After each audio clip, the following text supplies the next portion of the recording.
Helping my brother leave his bride at the altar after she invited our estranged mother led to a family drama filled with surprising twists. We are 34, 32, and 28, while his ex-fiancée is 30. Not in the US. I have two older brothers. This is about the middle one. Our parents split when I was quite young, owing to our mother's irrational jealousy. My father was able to deal with it at first, but when she made comments about wanting me to be like his wife, he had had enough. She quickly reconnected with a man with 2 children and shared custody for a period. But when my father remarried, she went insane, calling his new wife every awful term and claiming he had cheated on her while they were married.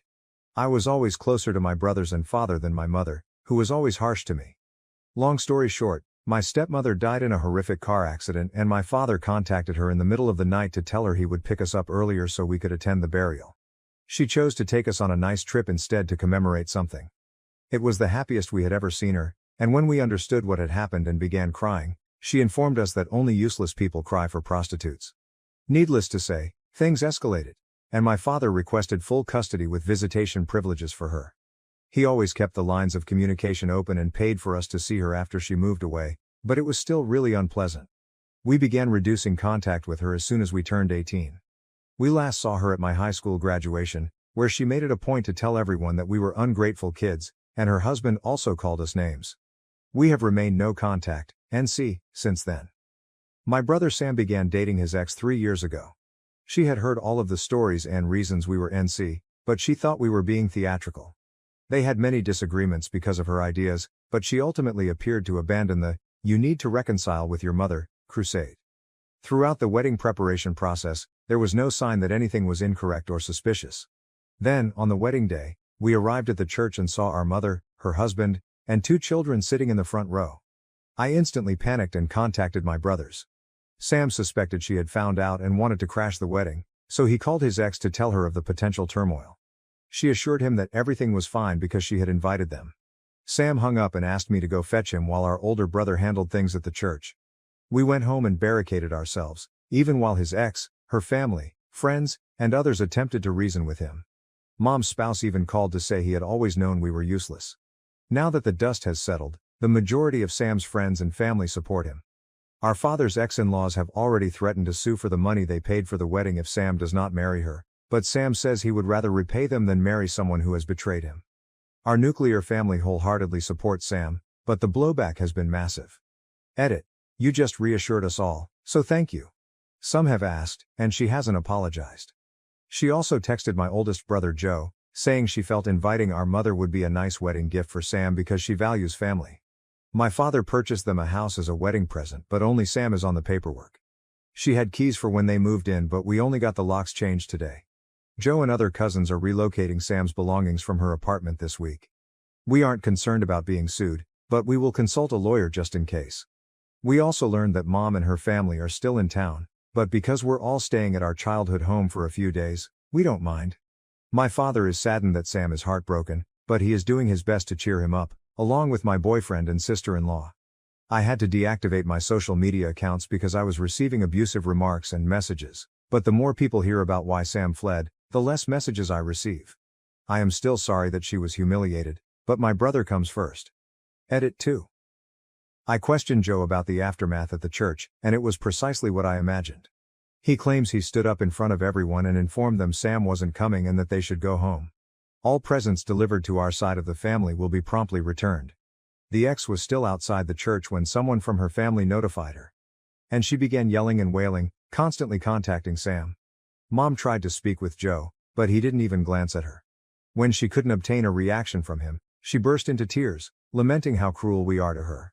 Some people began to console her, as is customary for her, but Joe and his wife were unconcerned. When they left the church, the ex was waiting for them and demanded to see Sam. Joe resisted, telling her no. Then she wanted to know what to do about the party, to which Joe said that if she didn't want the venue, he would arrange for the food to be distributed to the workers so that it didn't go to waste. Everyone was shouting except Joe, who kept calm since he didn't want to satisfy Mom. Joe and my sister-in-law returned home after stopping at the store and various fast food restaurants, and we've been inside the house like kids again, with a few more members. When we asked Sam if he wanted them to leave, he insisted on staying. We had all planned to spend time with our families following the wedding, so it was not an issue. When the ex arrived at the gate, We understood she was not going to use the venue, so my sister-in-law called the venue with Sam's information and asked them to give the food. She also sent some advice for their problems. It appears that we will receive all of the alcohol that my father paid for, so we will be pretty drunk by the end of the year.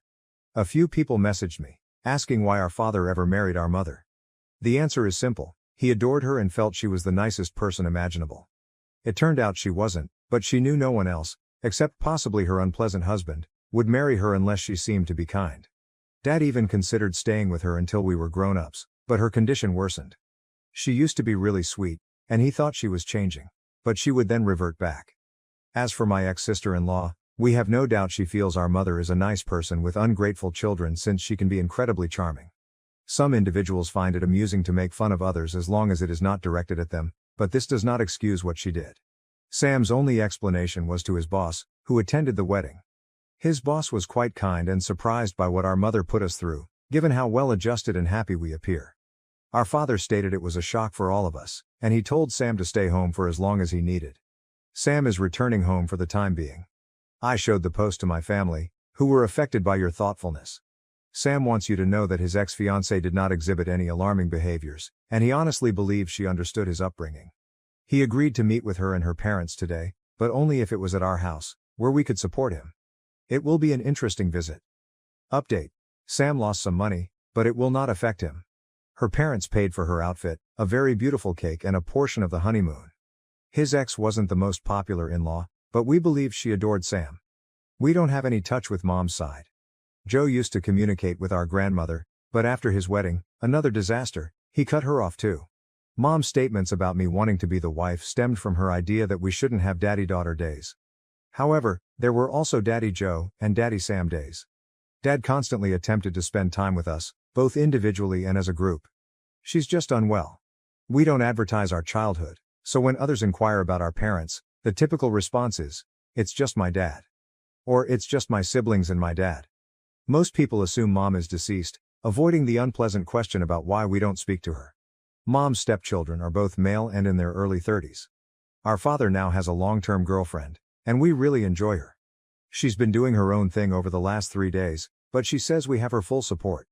The update: I was curious why Sam agreed to the meeting after not speaking with her, but it turns out she sent videos and images of all his possessions on the floor to his best buddy, Tom, and threatened to burn or destroy everything unless Sam spoke with her.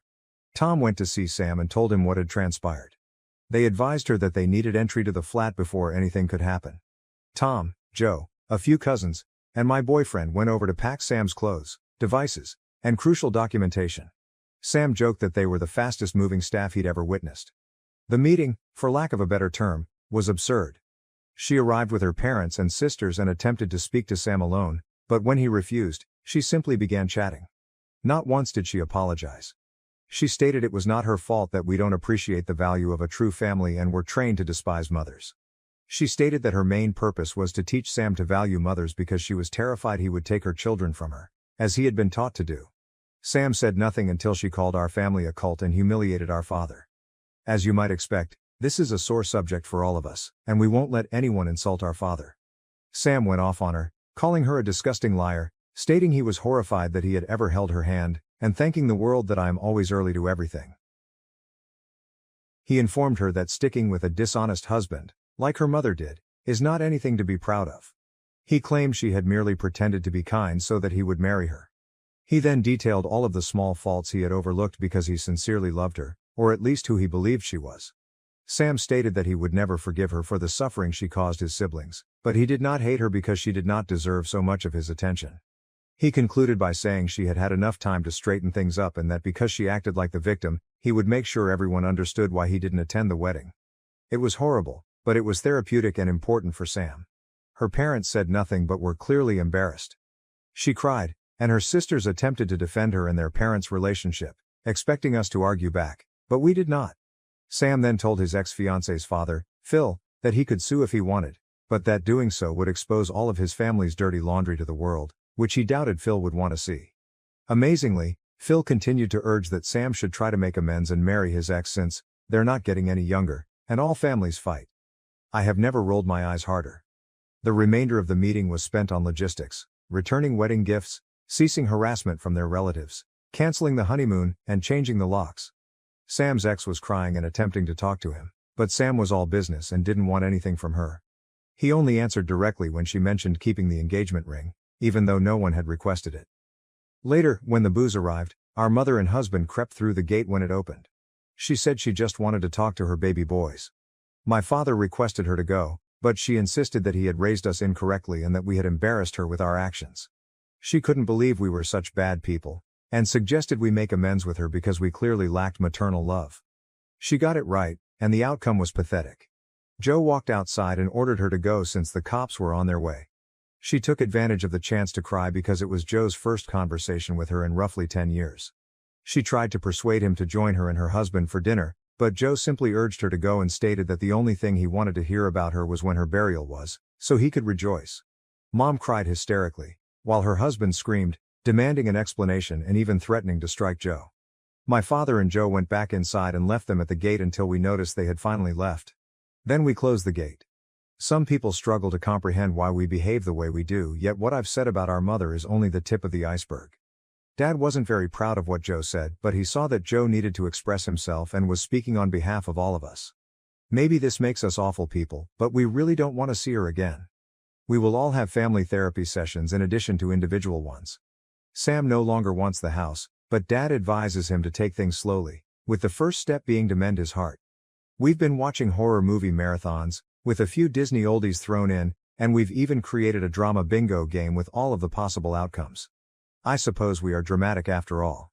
We love each other and we're educated to treat others with respect, yet when pushed, we can be petty. While I would never wish to be abandoned at the altar, I would do it again because I adore my brother more than I feel sorry for her. We'll go on a family trip someday, but for now, we'll just enjoy spending time together. To the individual who said Joe is a hero, his siblings could not have asked for a greater brother and friend. We have read all of your letters and would like to thank everyone for allowing us to vent, for the awards, and for their support. Sorry if my English isn't great. Joe and Sam are clearly fictitious names, but I hope you understand. Also, my brothers are reading your remarks and want you to know how much they appreciate your positive attitude. To anyone in a similar circumstance, know that things will get better. Update 2. Some clarifications. You're welcome to PM us, even if you are insulting us, but I will only answer publicly. To the individual who wrote me a harsh essay accusing Joe of being parentified, here's my response. My brothers spent time with me because they wanted to. We had special days together, and they did anything they pleased. They had a large circle of friends and traveled both with and without me. There were nannies, family members, and my father, so they were never obliged to bring me along. They enjoyed a great deal of freedom, within reason. Our parents split when I was 3, and despite shared custody, we spent 90% of our time with Dad. We only went to see our mother in pairs.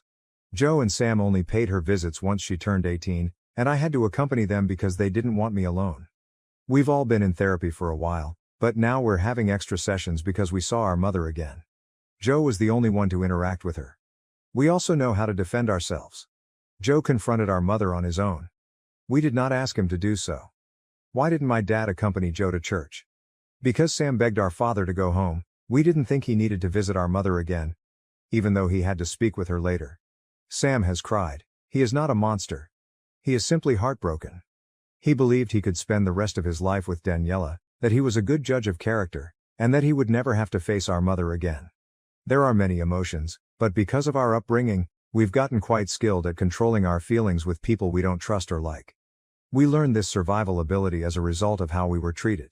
Joe had a relationship with our grandma, but he stopped communicating with her after she invited our mother to his wedding as her +1.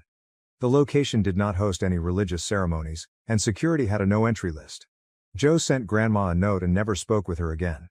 We also did not attend her funeral. The wedding had roughly 250 attendees, and Daniela used different names on the seating chart, so we didn't know about the invitation. By the way, Daniela is not Brazilian, and my father wanted me to let you know that his children are not alcoholics. He's worried that people will believe we are, even though this is anonymous, LOL. Anyway, this week has been crazy. Those who advised being prepared for the pregnancy technique were right on. She announced online that she was pregnant, leading others to stress out and phone Sam to see whether it was true. Sam called her and urged her to remove the post, but she kept insisting she was pregnant. He told her they needed to talk, so she erased the post and met up with him. This woman assumed he wanted her back. I accompanied Sam to meet her. She was joyful until she saw me enter the room, at which point she burst into tears and clutched her tummy. Sam questioned her whether she was truly pregnant, and she responded yes, claiming she did not want her child to grow up in a shattered home. Sam insisted on going to the doctor right away to confirm, and she cried even more, yelling that he didn't believe her. Long story short, she was not pregnant. However, following the encounter, she claimed online that Sam was pressuring her to have an abortion and that she was upset. As you may guess, this was terrible, and people were phoning Sam, unsure what to trust anymore. When my sister-in-law, Anna, learned about the posts, she called Daniela. I am not sure what was stated during that chat, but I have never seen Anna so upset. The posts were removed, but Anna sent an email to everyone on the wedding list explaining everything, including the fact that Daniela was never pregnant. This morning, we learned that Daniela had a breakdown and left voicemails for Sam stating that if she couldn't be with him, she wanted to die. This is straight out of our mother's playbook, so Sam called the cops and reported what had occurred. Her family put her into therapy, and she is currently being monitored. None of this makes us happy, but we don't want to be involved anymore. We've already changed our phone numbers and requested new ones. Our mother even emailed Anna, threatening to sue her for defamation over the email campaign, but we aren't worried. Anna's parents are wonderful and fully back how she handled the situation. Joe was upset, but Anna persuaded him to let go and move forward. Mom's spouse has been charming as usual, and Dad is considering a restraining order, which isn't very effective where we live. We had a great time together at home yesterday. There was karaoke, dancing, delicious food and beverages, games, and even a bouncy house, because why not? We adore them. Most people avoided discussing the wedding and the drama, but those who did so in an appropriate manner. Dad has already handed most of the alcohol he paid for as wedding gifts to his employees, allowing them to select one bottle each. He's also including bottles in his Christmas gift baskets this year. We are spending the holidays together and traveling. I told Sam about a new paint color for the house, but he simply does not want to live there anymore. He plans to rent it out. When I joked about eloping or not having a formal wedding to avoid turmoil, Joe told me unequivocally that if I chose to marry, I would have the largest party ever. He is still the finest. Thank you for all of your wonderful comments and messages, not the negative ones, awards, and interest in our situation. And to all the lovely Danielas out there. Sorry, but this is not about you. Holiday update, thank you for your continued interest. It's always enjoyable to log in and keep you updated on the situation. First, a few points. Hello, finest subreddit in YouTube, you've become part of our family lore. I read every single comment and message. Some people commented that I lacked a feminine figure in my life, although I had my grandmother, aunts, and others. Rita, my father's girlfriend, is not a mother figure, and I do not consider myself a bad woman because of it. When I got my period, my father had a complete plan in place. He told my brothers, and they each took their own method. It may sound awkward to me, but it was even more so for them. It's a funny story that makes me realize how much they care about me. Rita is great, and we adore her. She doesn't mind not being married to Dad, and he doesn't want to marry again, but if he did, we'd support him. Daniela's sisters attempted to stir up more trouble by accusing us of being nasty people, but after Anna's email, no one believed them. One of her sister's boyfriends even broke up with her because he didn't want to be associated with such a nasty family. I will not tell you where we live or what Dad does for a living, so please do not ask again. We have new phone numbers, social media identities, and are preparing a move. Joe and I also have some news. I keep a short note with fictitious names, and I type my posts in Word to prevent stumbling over my babbling. My father wants you all to know that your applications to the cult have been accepted. Anyway, I looked at the last update and couldn't believe it was only in early November. I mostly have positive news for you. Sam's doing great. He's taking time off work, and his supervisor is quite accommodating, telling him he may return when he's ready. He lives with Dad and has adequate savings, so he isn't concerned about money. He has taken up jogging and intends to compete in a marathon next year. Sam is gradually returning to his goofy self, and he is actively assisting Dad in renovating their home, primarily by painting rooms and creating murals. They're having a great time. Daniela wrote Sam a note, but he returned it. The house was listed as a rental, which Sam is fine with. Now for some more exciting news. I am engaged? It turns out that this has been planned for months, and when I joked about eloping, my future husband Matt panicked because he assumed I had worked out his plot. He had already spoken with Sam, who was aware of the proposition but did not want to make him uncomfortable. Joe, and my father. My father gave Matt a hard time when he asked for my hand, saying it was not his to give, but it was all in good fun. The proposal happened earlier this month, and I'm overjoyed. But not as much as my father, who insists on escorting me down the aisle, even if it's a civil wedding. While my news is fantastic, the other major announcement in the family is much better. Joe and Anna had been on the adoption list for a while, and a few weeks ago, they welcomed a baby girl. She is the most gorgeous, charming, and perfect baby ever. The adoption is final, as it usually is with infants in our nation. We knew they wanted to adopt, so when they told us the baby was finally theirs, there were many happy tears.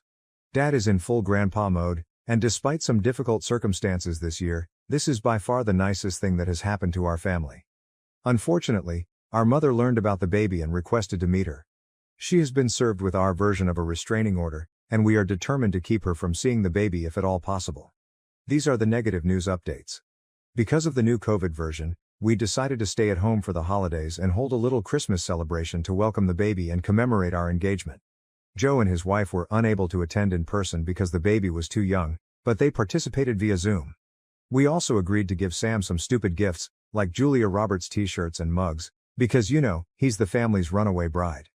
Joe and I are considering moving because we currently live in flats and would like to reside in a house. We're still a little shaken up by everything, and we know we have some emotional work to do, but we're focused on the good because the bad is in the minority. Whatever happens, I'll always be grateful for my family. I suppose this will be the final update, people. I realize the previous few have been mainly drama-free and perhaps not as thrilling, but we're hoping for less drama in our lives. I have no plans to erase anything, so the account will remain active in case something important happens. I wish you all a fantastic end of year and an amazing 2022. 2022 catch-up. Hello cult. I suppose it is time for a little update for those who are still interested. First, a few points. Yes, Spanish is our native tongue. Adoptions in our country are final and managed by the government, with open adoptions being rare. Joe and Anna have been wanting to have a family through adoption for quite some time. When I mentioned hummus before, it was like when they announced the Pope, LOL. We are now 35, 33, and 29. HB was supposed to stand for husband, but I adore how some of you understood it as huge bastard. Either works, honestly. Joe and I relocated as anticipated last year, and the year has been relatively uneventful. Daniela, on the other hand, surprised everyone by revealing that she is pregnant and that Sam is the father. The strange thing is, Sam cannot be the father because he was not even in the country when the baby was conceived. She had no way of knowing, however. Sam has offered to perform a paternity test several times, but she refuses. Legally, Sam is fine. He just feels awful for her baby. Daniela's father even attempted to sue Sam for emotional distress on behalf of both of his daughters, Daniela and the one whose boyfriend departed. But nothing came of it, thanks to Joe, who is a lawyer. I promise that this information is related to this catch-up. Sam chose not to take any action against Daniela's father since he has too many responsibilities and feels sorry for the family. Our mother still insists on meeting the baby, but it will never happen. She used one of her favorite tactics, pretending she has cancer. She contacted Joe and Anna via their work emails, pleading with them to help her meet the baby since she is critically ill and may require a transplant. This is the 6th time she has claimed to have cancer, but the truth is that she has had it 0 times.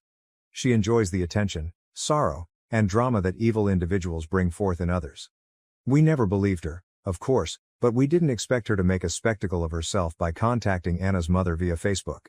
Anna's mother is a gorgeous, devout Catholic lady, so Mother may have felt she was simple to manipulate. Mother told her about the cancer and how heartbroken she was that she would not be able to meet the baby. Anna's mother asked a few questions concerning the diagnosis and therapy, which made no sense as predicted. She then blocked her and shared the screenshots on her wall. It's similar to high school drama, but with more mature characters and witty comebacks. Other than that, the baby is absolutely happy and healthy. The only point of contention was what to call Rita, Dad's girlfriend. Our mother insisted Rita had no right to be called Grandma. Joe and Anna spoke with Rita, and they all agreed that for all intents and purposes, she is Grandma Rita, and our mother can do nothing about it. Sam's doing great. He resigned his job and embarked on his own venture. He is still living in the family home, renting out the second house, and is seeing someone. She's polite, knows about the drama, bakes beautiful cakes, and knows how to knit. We like her, so we're optimistic and cautious. They're taking things slowly, but it's great to see him with someone like this. He also continued to paint rooms with Dad, and the results are painfully comical and stupid, like something you'd see in kindergarten. Please keep in mind that I adore them. Dad contracted COVID for the first time, and he became so afraid that he decided to rewrite his will.